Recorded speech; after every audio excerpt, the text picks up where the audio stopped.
everybody, Tim Norris here, aka GreyElephant. And Carmen Norris. And welcome to our top games of the year. Whee! This is it.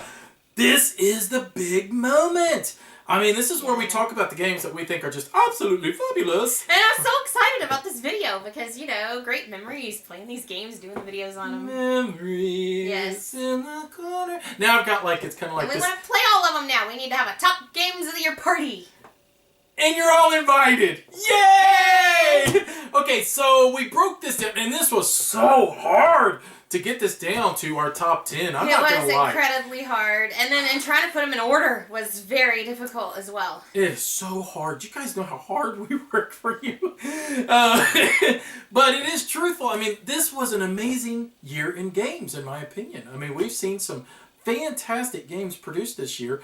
And, you know, it is so hard to narrow down and just say, okay, these are the best. You know? It really was a great year, but I think it helped looking at our video from last year and, you know, like what we chose and how much we love those games. And it really, you know, made me think, how much do I love these games this year, you know? It's interesting that you brought up last year because I want to talk about this for a second because last year we only did our top 5, the best 5 that we enjoyed the most.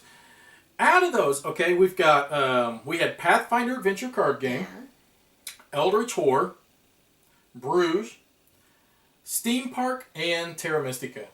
We still own all 5 of those. We love them still. We love them. Yeah, and we still own all 5, which means, man, when we say these are our top 10s, that means we are committed. These games should not be leaving our collection. We just couldn't narrow it down this year.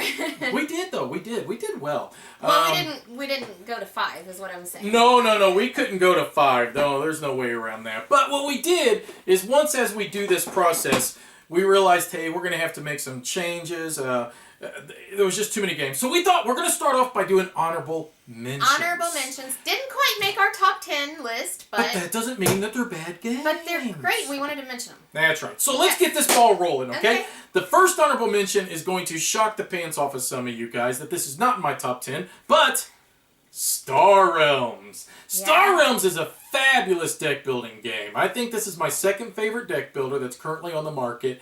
I like the quick pace of it. I like how you pretty well know who the victor is. You ain't got to count up victory points. It's just whoever is left alive. I think it's a lot of fun. You know, it can be swingy at times. Decisions can be, you know, well, obviously I'm going to buy this. But at the same time, it's a lot of fun trying to create these awesome, huge combos and just destroy your opponents. So Star Realms, to me, definitely should get a nod as a nomination for Game of the Year.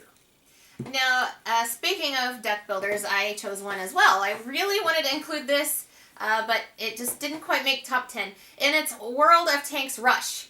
And I gotta tell you, we have tried a lot of deck builders, and for some reason, this is the one that I would really want to go back to. You know, if you pull this one out and want to play it, I'll be like, yeah! Whereas some of the other ones, I'm just like, you know, this one has a lot going for it. There's a lot of decisions to make and several different ways to win the game. There you go.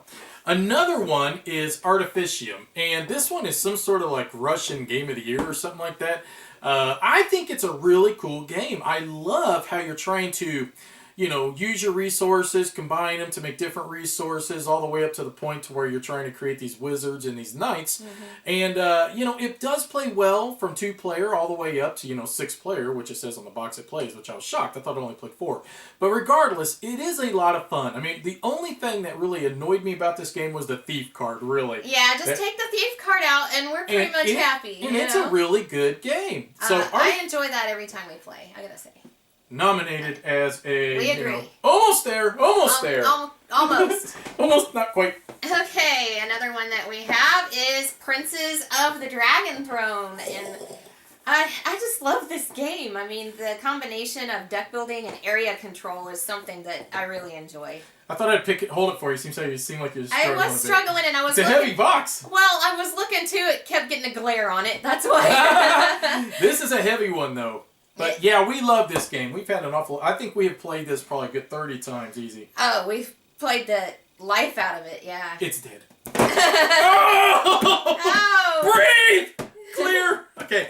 Next one on my list would be Samurai Spirit. Played this at Gen Con and it did not really wow me right at first. And then we had a copy, brought it home, played it at home, and wow, it really kind of opened up a little bit more to us. It took a couple of plays, I think, to get used to it. Yeah. But the theme is really cool. It's really cool, based upon the Seventh Samurai. But you realize that there's a lot more choices than just the obvious, the more that you play it. And it's got a little bit more depth to it. And it's pretty cool because it's co-op, and you can talk about what you're going to do, and plan it out. So and I think it's just awfully cool how they turn into a beast mode, you know? That is just awesome. And you have to decide if you're wanting to try to turn them into beast mode, when is the best time for that. Exactly. Yeah. So Samurai Spirit was almost there. Just almost.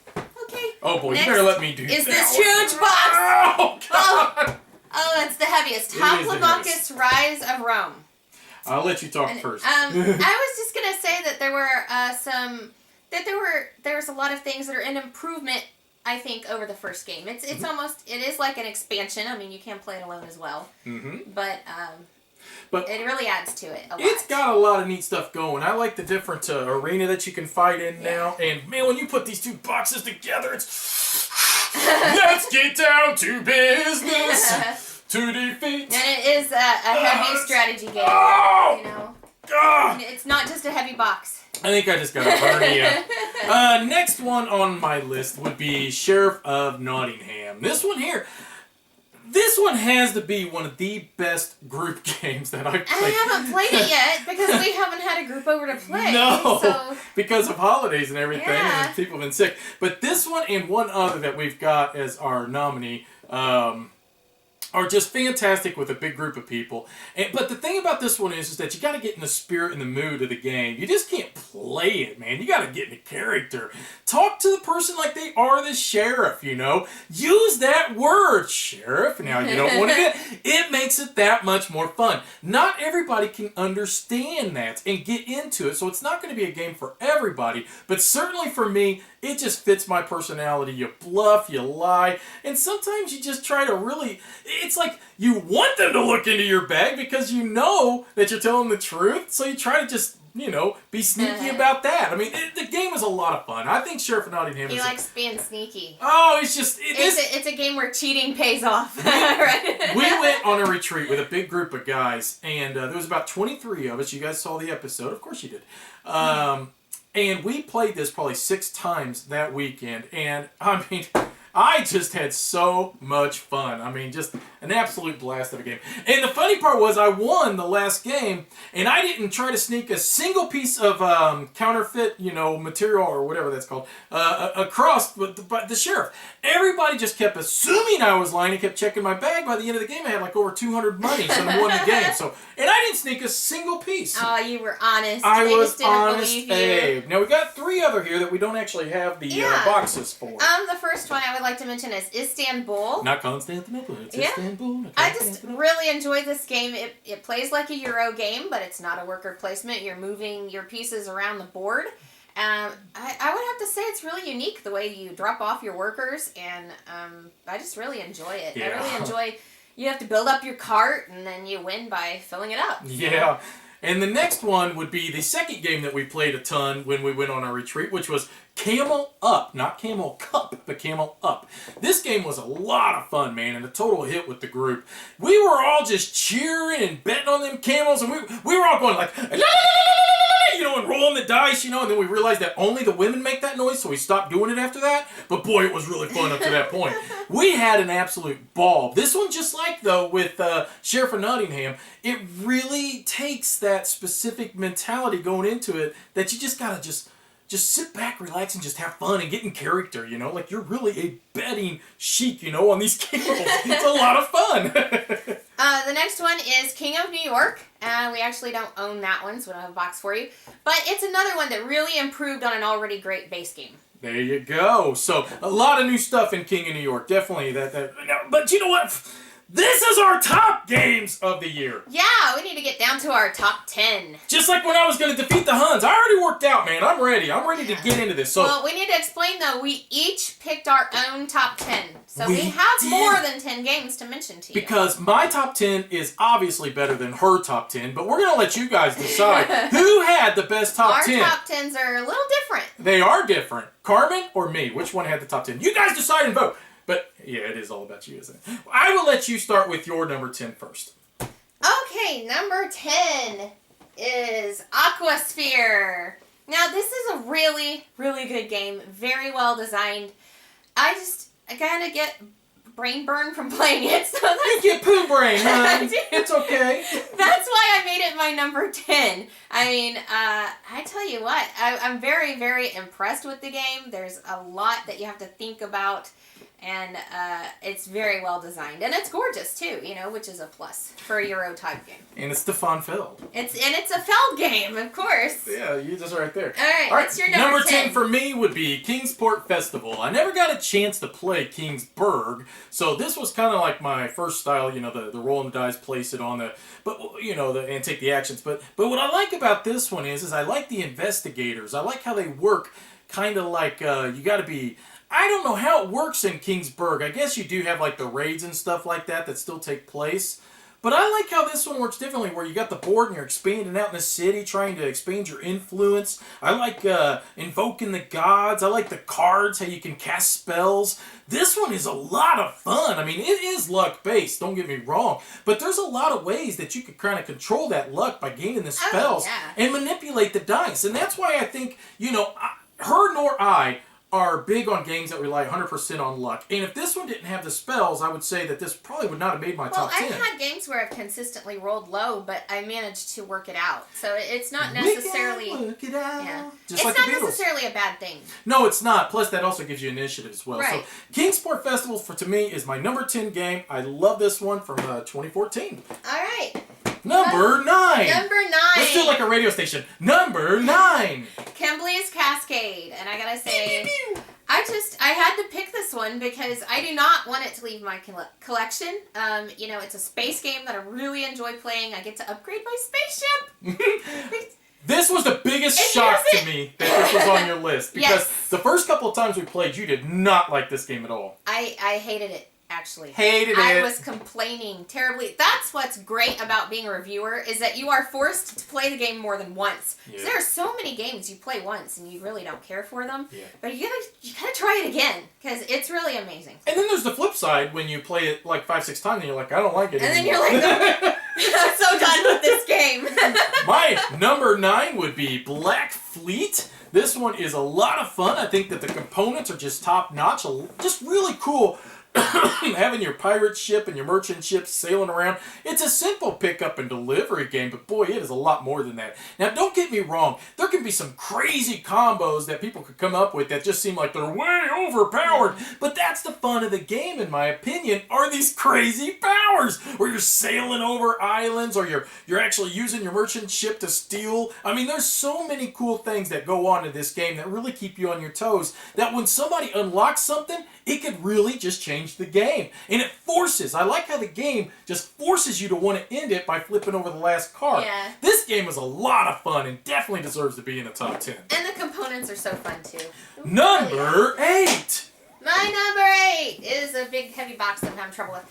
Zombie 15. Actually, it's Zombie 15 Minute. Zombie 15 Minute? I just noticed that. Yeah, there's like a little thingy there. We always just say Zombie 15. I know! But anyway, this combines like the best of zombie games with the best of a timed game with the little background music going on. I mean, it is just really perfect for that. And every time we set it up to play, I really enjoy it. And it only takes 15 minutes. So there you go. And we used to do the zombie side before the Zombie 15. Yes. And we ended up getting rid of zombie side. We did. And we are just strictly... this has replaced it. It has replaced it in our house. It's because of that 15-minute rule. But it's not just that. It's how you use the weapons and everything else. There's so little downtime, too, Nobody gets bored when we're playing it. Exactly. So, yeah. All right. And for me, it would be Lords of Zenith. I love this game. And for this to not make my top 5, guys, it tells you, I love had this some game. Great games this year. We've had some great games this year. Yes. And this is one of them. I'm shocked. This didn't even make my top 10. I mean... You're not supposed to let them know now. I'm sorry. But it's shocking. It really is. I am shocked. I'm standing next to her, and my hair is about to go up. I can feel the electricity from here. But this one has, top-notch components. I don't know if there's a game out there that has better components than this game. But it's not just that, all right? Don't get wooed just by those fancy components. The game has some seriously good mechanics. Now, everybody compares it to Robo Rally, which I've never played Robo Rally, okay? But I like how you're trying to set your dial that controls your hero, and he's going to go around, and he's either going to be recruiting, which I call sub-heroes, just one level lower than your hero, and also defeating monsters. And you're trying to not only, press your luck and possibly gamble, because, what if there's a mage there? But you're not going first, chances are you may not make it to get that mage and recruit him. Do you gamble to go for it, or do you just take the safe route and go for the peasants, If you and your opponent both set your dials to the same thing, you can end up following them around the whole time. And that's what's cool about it. And they can snatch everything up right before you do. Yeah, well, and that's what's really cool about it, is that you have to really pay attention to this game. And we played this in our gaming retreat, and I tell you, it was an absolute blast. We played it with the full 5 players, and I enjoyed every minute. This game is fantastic. Okay, my next game. What is this, number this 7? Is number 7. All right. Is Castles of Mad King Ludwig. I really enjoy this game. I like everything about it. I like building the castle. I like going for the bonus points. I even like it whenever I'm the one who sets up how much money people have to spend, because then I have to pay attention to my opponents and see which rooms they need and how much money they've got. So I just think it's great. There's so much going on here. Yeah, I like that one too. Let's slide that right there. We're running out of space. Otherwise, it's going to build up and we're going to... And then our next the one! All right, number 7 for me is Hyperborea. Boy, I said not too long ago that this was going to make my top 5, and I really thought it was. But unfortunately, we're not playing it enough, and that's very disappointing to me because I absolutely love this game. Very innovative. And I really want to support publishers that are publishing games that are more innovative rather than the same old, same old. And this one did just that. We've had deck building, we've had dice building, but this one did cube building. It was a great mixture of a war game and a Euro game where you're trying to, have dudes on the map, but it really doesn't feel that way. But at the same time, you do get to conquer your opponent and, and slay their figures. And, I think that it's a blast of a game. Plus, there's so many different factions, there's so many different power-up cards that you can get, that this game has endless combinations, and I tell you, endless amount of fun for me. If you watched our last review, you know that I kind of don't like skirmish games. But I really enjoy this one, too. It has a Euro feel to it. Absolutely. So, you ready? You got to do it. You got to do it now. Number 6. It's yours. All right. Legendary Encounters. This is just a gorgeous game. Playing it, it's amazing. You are sucked into the theme more than any other game I have ever played in my life. You're on the edge of your seat fighting aliens the whole time, and you swear you're gonna die. In fact, we have had games where we have pulled it out at the last minute so many times. That game was so many times. Fun. I remember that. That's when we played the 4th movie for the first time. Mm-hmm. It was, I swear to you, down to the very last card of the last turn. It was either we were going to make it. It was shocking. I was so sure that we were all dead. My nephew died. I died. It goes to Carmen, and you killed, it was the alien baby on your turn. And it was like, boom, she just had enough. And it was like, yeah! There's some really great combos you can get going with this, too. Like, one really powerful card. And so, it's really great. Super fun, man. And for me, it is Aquasphere. Yeah, we came around, didn't we? You guys knew this would be in my top 10. Come on, man. I like this one a lot. This possibly is my favorite Feld title because it is a little bit meatier, a little bit more to think about than some of your other Felds. I think Trojan has quite a bit going on too, which Trojan is a fabulous game as well. Castles of Burgundy, I think, is fantastic. Bora Bora. This one is right there amongst some of the best that Feld has done. I think what blows me away about this one is that it's really unique for a Feld game. Yes, I feel like this is, out of all the ones I mentioned, the thing about Trojan is beautiful, wonderful mechanics, but it's absolutely boring to look at. It just is. But I love that game. But this one is so fun to look at. I mean, underwater squids. I mean, Ariel, Sebastian. I mean, this is a great game. I like it a lot. Plus, you get to slay squids. Capture. Friendly capture and release. Friendly capture and release. That's right. Okay, ready? Now we're in our top 5. Oh my God, this is a big deal. Number 5. All right, let's hear it. Let's see it. Heroes Wanted. Top 5. Good choice. Now, I love this game every time we play. Mm-hmm. It is so much fun. We laugh the entire time. You're beating each other up. Some of the time you have to cooperate. There's a lot of player interaction. The quirks. Yes. You gotta play with the quirks because it keeps you laughing the whole time. And it really it lets you know get to know the other players more, I think. You know, it's more of a friendly game. What else was I going to say about this? Oh, I love the way that it almost has a Euro type feel as well, because the goal is to snatch up points. And so you are going for points as you're playing. And hand management, it's not a dice rolling game. I mean, you do roll dice, but that's not the main mechanic. It's not the combat mechanic. Right. And that's the main thing. I just have to point out all these different points to it that make it my number 5 game. Number 5. Okay, and then for me, my number 5 would be Imperial Settlers. I really enjoy this game, and I tell you what, the beauty of this game is not just playing against one of per. It plays really well by yourself, just the same. I had a lot of fun playing this solo. I mean, you guys saw my video, but at the same time, it also scales so well because we played up to 4 players just last weekend. And man, it was a tight race. Barbarians ended up running away with it there at the end, but everybody else was within like 5 points of one another. The game is a lot of fun, and I tell you what, I look forward to the new expansion decks coming out and trying to create like my own customized, deck of barbarian cards, if I want to go for more actions, more production, whatever it might be. And I really think that this game to me, it's like the sky's the limit on just how good this game could possibly be. And tournaments and all this stuff, I mean, Imperial Settlers is just He needs to play a tournament. You do. No, I don't. I get carried away in tournaments. You know me, man. I get aggressive and mean in tournaments because I don't want to lose in tournaments. It matters in tournaments. But when I'm playing at home, it's just all fun and dandy. But this is a fantastic game. And I tell you what, it just... great job on this one. Wonderful design. He just wants to eat it. I said... Okay, so now we are in our top 4. Is that your quote of the year? Number 4. Number 4 is, for me, 5 Tribes. Boom, boom, boom, I gotta say, this is so much fun. The reason this is number 4 instead of 1, 2, or 3 is that it does have a tendency for AP. There's just so many different choices to make, and then the mechanic of how you move, the pieces, it even adds to that. But it's just so unique the way you move the pieces, and it's so much fun. I really, really enjoy snatching them up and, snatching them. They're going crawling through your windows and snatch your people up. There's a lot of different strategies you can use, but you really have to choose one. I mean, it's not really a point salad or you're just not going to win the game. I agree with that, too. I enjoy it every time we play. Somebody says, hey, let's play 5 Tribes. I'm there. Smile. I'm there. Yep. And number 4 for me was Abyss.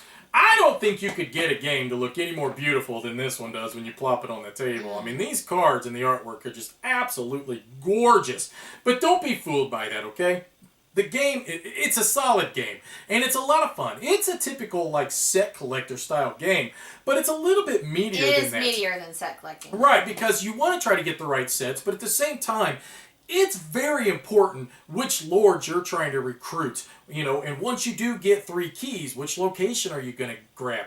There's a lot of extra decisions. We played this on my gaming retreat as well.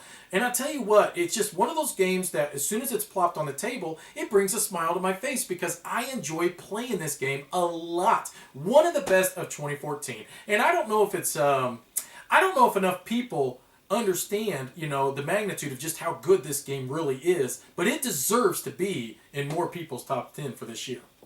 Well, I gotta say, it's another one, too, that I think that you want to bring it out and you mention it and everybody's like, everybody wants to play. Yeah, absolutely.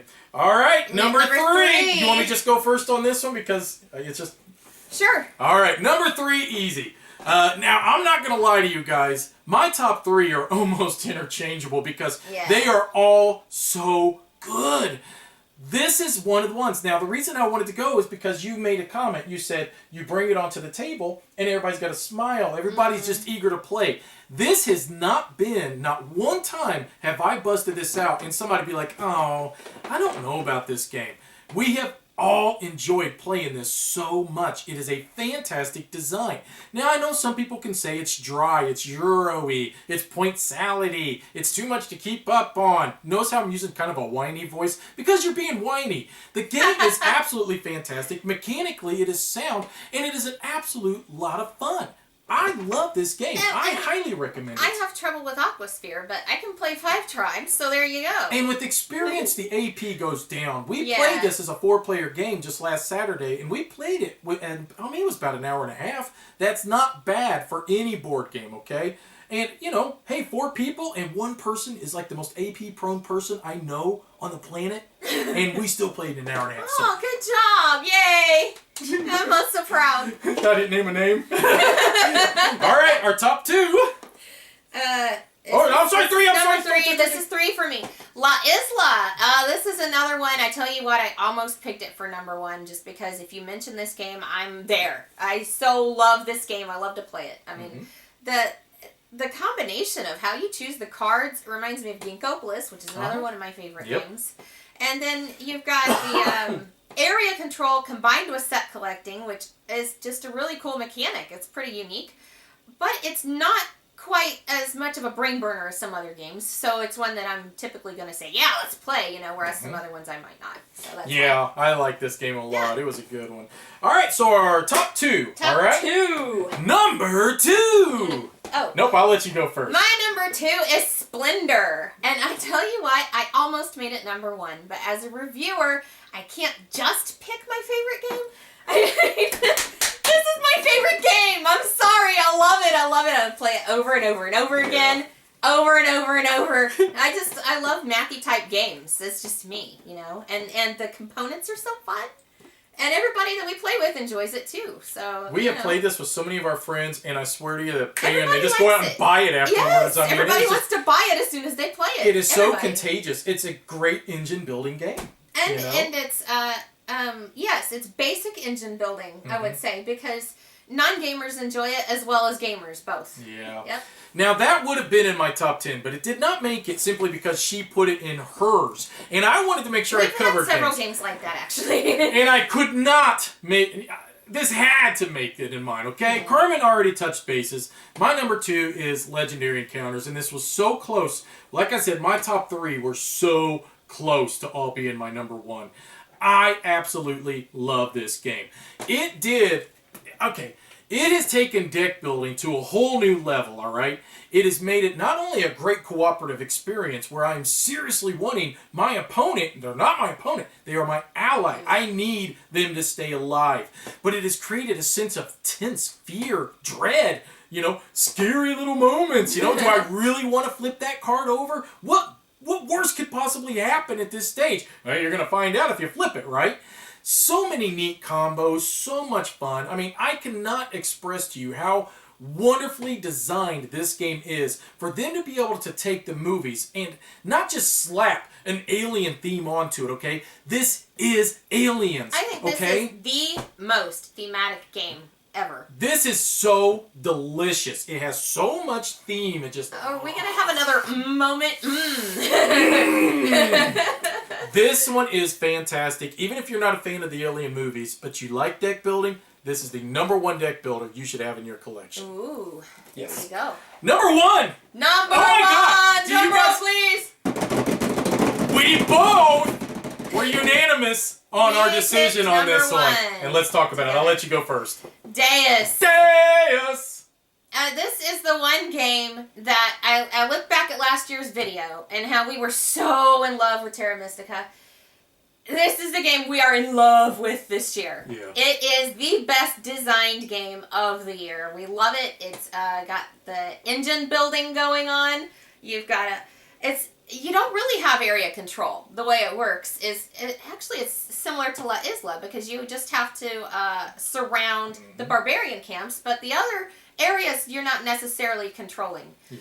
Yeah.